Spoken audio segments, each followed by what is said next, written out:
ನಮಸ್ಕಾರ, ನೀವು ನೋಡ್ತಾ ಇದ್ದೀರಾ ರಿಪಬ್ಲಿಕ್ ಕನ್ನಡ. ನಾನು ನಾಗೇಂದ್ರ ಬಾಬು. ಕರುನಾಡಲ್ಲಿ ಕನ್ನಡಿಗರಿಗೆ ಕನ್ನಡಕ್ಕೆ ದೊಡ್ಡ ಅಪಮಾನವನ್ನ ಮಾಡಲಾಗಿದೆ. ಹೋಟೆಲ್ ಸಿಬ್ಬಂದಿ ಹಾಗೂ ಮ್ಯಾನೇಜರ್ ಮೇಲೆ ಈಗ ಎಫ್ಐಆರ್ ದಾಖಲಾಗಿದೆ. ರಿಪಬ್ಲಿಕ್ ಕನ್ನಡ ವರದಿಯನ್ನ ಮಾಡಿತ್ತು. ವರದಿ ಬೆನ್ನಲ್ಲೇ ಎಚ್ಚೆತ್ತುಕೊಂಡಂತ ಪೊಲೀಸರು ಎಫ್ಐಆರ್ ಅನ್ನು ದಾಖಲು ಮಾಡಿಕೊಂಡಿದ್ದಾರೆ. ಕೋರಮಂಗಲದ ಹೋಟೆಲ್ನಲ್ಲಿ ಕನ್ನಡಿಗರಿಗೆ ಅವಮಾನವನ್ನ ಮಾಡುವಂತ ರೀತಿಯಲ್ಲಿ ಅಶ್ಲೀಲ ಪದವನ್ನ ಬಳಕೆ ಮಾಡಿದ್ರು. ಸುಮೋಟೋ ಕೇಸ್ ದಾಖಲು ಮಾಡಿಕೊಂಡು ಪೊಲೀಸರು ಮ್ಯಾನೇಜರ್ ಹಾಗೂ ಸಿಬ್ಬಂದಿಯನ್ನ ಅರೆಸ್ಟ್ ಮಾಡಿದ್ರು. 196 ಸಬ್ ಕ್ಲಾಸ್ 1 ಸಬ್ ಕ್ಲಾಸ್ ಎ ಅಡಿಯಲ್ಲಿ ಎಫ್ಐಆರ್ ದಾಖಲಾಗಿದೆ.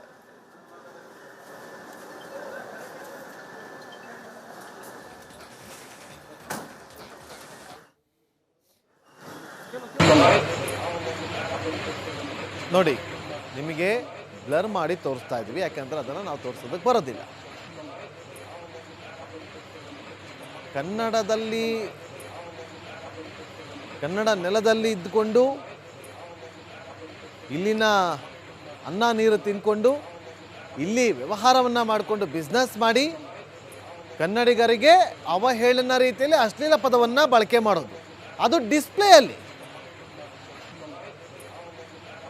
ಇನ್ನೆಷ್ಟು ದಿಮಾಕ್ ಇರಬಾರ್ದು ಇವ್ರಿಗೆ. ಸುಮೋಟೋ ಕೇಸ್ ದಾಖಲು ಮಾಡ್ಕೊಂಡಿದ್ರು ಕೋರಮಂಗಲ ಪೊಲೀಸ್ನವರು. ಈಗ ಎಫ್ಐಆರ್ ಕೂಡ ದಾಖಲಾಗಿದೆ. ಕೇವಲ ಹೋಟೆಲ್, ಸೂಟ್ ಹೋಟೆಲ್ ಇದೆಯಲ್ಲ, ಅದನ್ನು ಸೀಸ್ ಮಾಡೋದಲ್ಲ, ಬಂದಾಗಬೇಕು. ಅದನ್ನು ಯಾವುದೇ ಕಾರಣಕ್ಕೂ ಕೂಡ ಇನ್ನು ಮುಂದೆ ಆ ಹೋಟೆಲ್ ಓಪನ್ ಆಗಬಾರ್ದು. ಸೂಟ್ ಅಂತೆ ನಾವು ಹೋಟೆಲ್ ಏನಿದೆ ಅದು ಕ್ಲೋಸ್ ಆಗಬೇಕು. ಇನ್ನು ಮುಂದೆ ಅದು ಓಪನ್ ಆಗಬಾರ್ದು. ಕನ್ನಡಿಗರಿಗೆ ಅವಹೇಳನ ಮಾಡುವಂಥ ಕೆಲಸವನ್ನು ಮಾಡಿರುವಂಥ ಹೋಟೆಲ್ನ ಸಿಬ್ಬಂದಿ ಹಾಗೂ ಮ್ಯಾನೇಜರ್, ಆ ಹೋಟೆಲ್ನ ಮಾಲೀಕರ ಮೇಲೂ ಕೂಡ ಕೇಸ್ ಆಗಬೇಕು. ಹೋಟೆಲ್ ಮಾಲೀಕರಿಗೆ ಅರಿವಿರಬೇಕು, ನಮ್ಮ ಸಿಬ್ಬಂದಿ ನಮ್ಮ ಮ್ಯಾನೇಜರ್ ಏನು ಮಾಡ್ತಾರೆ ಅಂತೇಳಿ. ಆ ಹೋಟೆಲ್ ಯಾರ್ದು, ಯಾರ ಹೆಸರಲ್ಲಿದೆ, ಯಾರು ನಡೆಸ್ತಾ ಇದ್ರು, ಇದೆಲ್ಲವೂ ಕೂಡ ಬಹಿರಂಗ ಆಗಬೇಕು. ಇನ್ಯಾವತ್ತೂ ಕನ್ನಡಿಗರ ತಂಟೆಗೆ ಬರಬಾರ್ದು. ನೋಡಿ, ಕನ್ನಡಿಗರ ವಿಶಾಲ ಹೃದಯದವರು ಅಂತ ಹೇಳಿ ಹೇಗಂದ್ರೆ ಹೇಗೆ ಪದಗಳನ್ನು ಬಳಕೆ ಮಾಡೋದು ಅದು ಸರಿಯಲ್ಲ. ತಕ್ಕ ಶಾಸ್ತಿ ಆಗಿದೆ, ಒಂದು ಸಂದೇಶ ಹೋಗಿದೆ. ಇನ್ನು ಮುಂದೆ ಕನ್ನಡಿಗರಿಗೆ ಅವಹೇಳನ ರೀತಿಯಲ್ಲಿ ಮಾಡಬಾರ್ದು, ಮಾತುಗಳನ್ನು ಆಡಬಾರ್ದು, ಪದಗಳನ್ನು ಬಳಕೆ ಮಾಡಬಾರ್ದು. ಮಾಡಿದ್ರೆ ಜೈಲು ಫಿಕ್ಸ್, ಜೈಲೇ ಗತಿ ಅವರಿಗೆ. ನೋಡಿ, ಆ ಬೋರ್ಡಲ್ಲಿ ಅವಹೇಳನ ರೀತಿಯಲ್ಲಿ ಪದಗಳನ್ನು ಹಾಕ್ತಾರೆ. ಯೂಶಲಿ ಏನಾಗಬೇಕು, ವೆಲ್ಕಮ್ ಅಂತ ಹಾಕ್ತಾರೆ, ಸುಸ್ವಾಗತ ಅಂತ ಹಾಕ್ತಾರೆ, ಹಾಕ್ಕೊಳ್ಳಿ. ಅದು ಬಿಟ್ಟು ಕನ್ನಡಿಗರು ಆ ಕೆಟ್ಟ ಪದವನ್ನು ಏನ್ರಿ ಮಾಡಿದ್ರು ಕನ್ನಡದವ್ರು ನಿಮಗೆ ಅಂತ ಅನ್ಯಾಯ. ಬೆಂಗಳೂರಲ್ಲಿ ನಿಮಗೆ ಜಾಗ ಕೊಟ್ಟಿರೋದು, ನೀವು ಕೆಲಸ ಮಾಡ್ಕೊಂಡು ಹೋಗ್ತಿರೋದು, ಅದನ್ನೇನಾದ್ರೂ ಪ್ರಶ್ನೆ ಮಾಡಿದ್ರಾ? ಕನ್ನಡದವ್ರು ಬಂದು ಏನಾದ್ರು ಕಿರಿಕ್ ಮಾಡಿದ್ರಾ?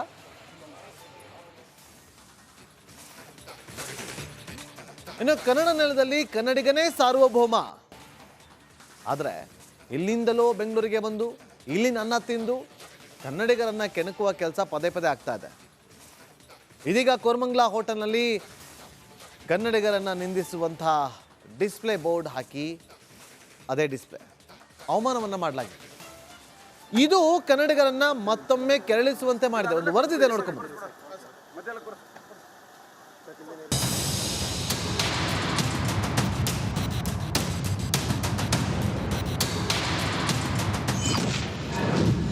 ಅಶ್ಲೀಲ ಶಬ್ದದಿಂದ ಕನ್ನಡಿಗರಿಗೆ ನಿಂದನೆ. ರಾಜ್ಯದಲ್ಲಿ ಮತ್ತೊಮ್ಮೆ ಕನ್ನಡಿಗರಿಗೆ ಅವಮಾನ. ಇದು ಕೋರಮಂಗಲದ ನೆಕ್ಸಸ್ ಮಾಲ್ ಸಮೀಪ ಇರೋ ಜಿಎಸ್ ಸೂಟ್ ಹೋಟೆಲ್. ಈ ಹೋಟೆಲ್ನ ಹೊರಭಾಗದ ಡಿಸ್ಪ್ಲೇ ಬೋರ್ಡ್ನಲ್ಲಿ ಹಾಕಿರೋ ಪದಗಳನ್ನ ಪೂರ್ತಿಯಾಗಿ ನಿಮಗೆ ತೋರಿಸೋಕೆ ಸಾಧ್ಯವಾಗ್ತಿಲ್ಲ. ಯಾಕಂದ್ರೆ ಪರಭಾಷೆಯ ಕಿಡಿಗೇಡಿಗಳು ಬಳಸಿದ ಆ ಪದ ಸಂಸ್ಕಾರವಂತರು ಬಳಸುವಂತಿಲ್ಲ. ನಿನ್ನೆ ತಡರಾತ್ರಿ ಹೋಟೆಲ್ ಡಿಜಿಟಲ್ ಡಿಸ್ಪ್ಲೇ ಬೋರ್ಡ್ನಲ್ಲಿ ಅವಹೇಳನಕಾರಿ ಬರಹ ಪ್ರದರ್ಶನವಾಗಿದೆ. ಅದನ್ನ ಗಮನಿಸಿದ ಸ್ಥಳೀಯರು ವಿಡಿಯೋ ರೆಕಾರ್ಡ್ ಮಾಡಿ ಜಾಲತಾಣದಲ್ಲಿ ಅಪ್ಲೋಡ್ ಮಾಡಿದ್ದಾರೆ. ವಿಡಿಯೋ ನೋಡ್ತಿದ್ದಂತೆ ಕನ್ನಡಿಗರು ಕೆರಳಿ ಕೆಂಡವಾಗಿದ್ದಾರೆ. ಪದೇ ಪದೇ ಯಾಕೆ ಈ ರೀತಿಯ ಅಪಮಾನ? ಕರ್ನಾಟಕದಲ್ಲಿ ಕನ್ನಡಿಗರೇ ಸಾರ್ವಭೌಮ, ಕನ್ನಡವೇ ಉಸಿರು. ಆದ್ರೆ ಇಲ್ಲೊಂದು ಘಟನೆ ಕನ್ನಡಿಗರನ್ನ ಅಪಮಾನ ಮಾಡಿದೆ. ಕೂಡಲೇ ಅಲರ್ಟ್ ಆದ ಮಡಿವಾಳ ಪೊಲೀಸರು ಹೋಟೆಲ್ಗೆ ಬಂದು ಪರಿಶೀಲನೆ ಮಾಡಿದ್ದಾರೆ. ಹೋಟೆಲ್ ಸಿಬ್ಬಂದಿ ಅಬ್ದುಲ್ ಸಮಾದ್ ಹಾಗೂ ಮ್ಯಾನೇಜರ್ ನೌಷದ್ನನ್ನ ವಶಕ್ಕೆ ಪಡೆದು ವಿಚಾರಣೆ ನಡೆಸಿದ್ದಾರೆ. ಜೊತೆಗೆ ಡಿಸ್ಪ್ಲೇ ಬೋರ್ಡ್ ವಶಕ್ಕೆ ಪಡೆದು ಹೋಟೆಲ್ ಮೇಲೆ ಸುಮೋಟೋ ಕೇಸ್ ದಾಖಲಿಸಿದ್ದಾರೆ. ಯಾರು LED ಬೋರ್ಡ್ ಮಾಡಿ ಕೊಟ್ಟಿದ್ರು ಕೋರಮಂಗಲ ಅದು ಕಂಪ್ನಿ ಅಂತ ಗೊತ್ತಾಗಿದೆ. ಅವ್ರ ಹತ್ರ ಅವ್ರು ಕಂಪ್ಲೇಂಟ್ ಮಾಡಿದ್ರಂತೆ, ಈ ಥರ ಬೇರೆ ಬೇರೆ ಮೆಸೇಜ್ಗಳು ಬರ್ತಾ ಇದೆ ಅಂದ್ಕೊಂಡು.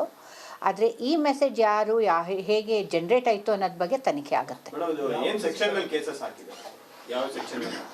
ಅವರು 153 IPC ಏನಿತ್ತು ಅದು ಸಾಮಾನ್ಯವಾಗಿ ಏನಿದೆ BNS ದಲ್ಲಿ ತಗೊಂಡಿದ್ದಾರೆ ಸದ್ಯಕ್ಕೆ. ಕಳೆದ 3 ವರ್ಷದಿಂದ ಕೋರಮಂಗಲದ ಕರಿಯೋ ಅನ್ನೋ ವ್ಯಕ್ತಿ ಈ ಡಿಸ್ಪ್ಲೇ ಬೋರ್ಡ್ ನಿರ್ವಹಣೆ ಮಾಡ್ತಿದ್ದಾರಂತೆ. ಡಿಸ್ಪ್ಲೇ ಕಂಟ್ರೋಲರ್ ಯಾರೋ ಹ್ಯಾಕ್ ಮಾಡಿದ್ದಾರೆ ಅಂತಿದ್ದಾರೆ ಮಾಲೀಕರು. ಆದ್ರೆ ಪೊಲೀಸರ ತನಿಖೆ ನಂತರವೇ ಅಸಲಿ ಸತ್ಯ ಹೊರಬರಬೇಕಿದೆ. ಕನ್ನಡಿಗರನ್ನ ಕೆಣಕುವಂತ ಕೆಲಸವನ್ನ ಮಾಡಿದ್ದಾರೆ ಈ ಹೋಟೆಲ್ ನಲ್ಲಿ. ನಾನೀಗ ನಿಮಗೆ ದೃಶ್ಯದಲ್ಲಿ ತೋರಿಸ್ತಾ ಇದ್ದೀನಿ ನೋಡಿ. ಇದೇ ಒಂದು ಹೋಟೆಲ್ GS ಸೂಟ್ ಅನ್ನುವಂತ ಹೋಟೆಲ್. ಇದು ಮಡಿವಾಳ ಪೊಲೀಸ್ ಠಾಣಾ ವ್ಯಾಪ್ತಿಯಲ್ಲಿ ಬರುತ್ತೆ. ಈ ಕೋರಮಂಗಲದ ನೆಕ್ಸಸ್ ಮಾಲ್ ಏನಿದೆ ಅದಕ್ಕಿಂತ ಸ್ವಲ್ಪ ಸಮೀಪದಲ್ಲಿ ಇರುವಂತ ಈ ಹೋಟೆಲ್ ನಲ್ಲಿ ನಿನ್ನೆ ಡಿಸ್ಪ್ಲೇ ಬೋರ್ಡ್ ಏನಿತ್ತು, ಈ ಒಂದು ಜಾಗದಲ್ಲಿ ಡಿಸ್ಪ್ಲೇ ಬೋರ್ಡ್ ಅನ್ನ ಹಾಕಿದ್ರು. ಹೋಟೆಲ್ ನಲ್ಲಿ ರೂಮ್ಸ್ ಅವೈಲೇಬಲ್ ಇರಬಹುದು, ಆ ತರ ಡಿಜಿಟಲ್ ಡಿಸ್ಪ್ಲೇ ಬೋರ್ಡ್ ಅನ್ನ ಹಾಕ್ತಾರೆ. ಆ ಒಂದು ಡಿಸ್ಪ್ಲೇ ಬೋರ್ಡ್ ನಲ್ಲಿ ಕನ್ನಡಿಗರನ್ನ ಅವಹೇಳನಕಾರಿಯಾಗಿ ಅದರಲ್ಲಿ ಬರಹವನ್ನ ಬರೆಯಲಾಗಿತ್ತು. ಅದೇನೇ ಹೇಳಿ, ಹೊಟ್ಟೆಪಾಡಿಗಾಗಿ ಕರ್ನಾಟಕಕ್ಕೆ ವಲಸೆ ಬಂದಿರೋರ ಸೊಕ್ಕು ಇಳಿಯಬೇಕಿದೆ. ಕನ್ನಡಿಗರಿಗೆ ಅವಮಾನ ಮಾಡಿದ ಕಿಡಿಗೇಡಿಗಳಿಗೆ ಕನ್ನಡದ ಪಾಠ ಮಾಡಬೇಕಿದೆ. ಜೊತೆಗೆ ಕನ್ನಡಿಗರ ಸ್ವಾಭಿಮಾನದ ಕಿಚ್ಚಿನ ಬಿಸಿ ತಾಕಬೇಕಿದೆ. Dhruvaraj, crime bureau, republic Kannada.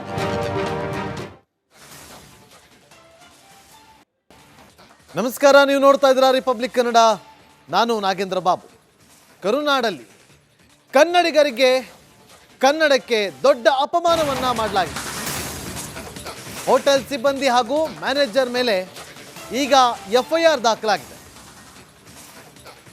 Republic Kannada ವರದಿಯನ್ನ ಮಾಡಿತ್ತು. ವರದಿ ಬೆನ್ನಲ್ಲೇ ಎಚ್ಚೆತ್ತುಕೊಂಡಂತ ಪೊಲೀಸರು FIR ಅನ್ನ ದಾಖಲು ಮಾಡಿಕೊಂಡಿದ್ದಾರೆ. ಕೋರಮಂಗಲದ ಹೋಟೆಲ್ನಲ್ಲಿ ಕನ್ನಡಿಗರಿಗೆ ಅವಮಾನವನ್ನ ಮಾಡುವಂತ ರೀತಿಯಲ್ಲಿ ಅಶ್ಲೀಲ ಪದವನ್ನ ಬಳಕೆ ಮಾಡಿದ್ರು. ಸುಮೋಟೋ ಕೇಸ್ ದಾಖಲು ಮಾಡಿಕೊಂಡು ಪೊಲೀಸರು ಮ್ಯಾನೇಜರ್ ಹಾಗೂ ಸಿಬ್ಬಂದಿಯನ್ನ ಅರೆಸ್ಟ್ ಮಾಡಿದರು. 196 ಸಬ್ ಕ್ಲಾಸ್ 1 ಸಬ್ ಕ್ಲಾಸ್ A ಅಡಿಯಲ್ಲಿ FIR ದಾಖಲಾಗಿದೆ.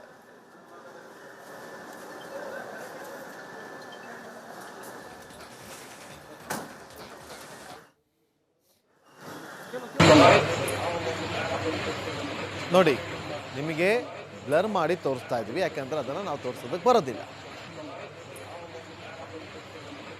ಕನ್ನಡ ನೆಲದಲ್ಲಿ ಇದ್ದುಕೊಂಡು ಇಲ್ಲಿನ ಅನ್ನ ನೀರು ತಿನ್ಕೊಂಡು ಇಲ್ಲಿ ವ್ಯವಹಾರವನ್ನು ಮಾಡಿಕೊಂಡು ಬಿಸ್ನೆಸ್ ಮಾಡಿ ಕನ್ನಡಿಗರಿಗೆ ಅವಹೇಳನ ರೀತಿಯಲ್ಲಿ ಅಶ್ಲೀಲ ಪದವನ್ನು ಬಳಕೆ ಮಾಡೋದು, ಅದು ಡಿಸ್ಪ್ಲೇಯಲ್ಲಿ. ಇನ್ನೆಷ್ಟು ದಿಮಾಕ್ ಇರಬಾರ್ದು ಇವ್ರಿಗೆ. ಸುಮೋಟೋ ಕೇಸ್ ದಾಖಲು ಮಾಡ್ಕೊಂಡಿದ್ರು ಕೋರಮಂಗಲ ಪೊಲೀಸ್ನವರು.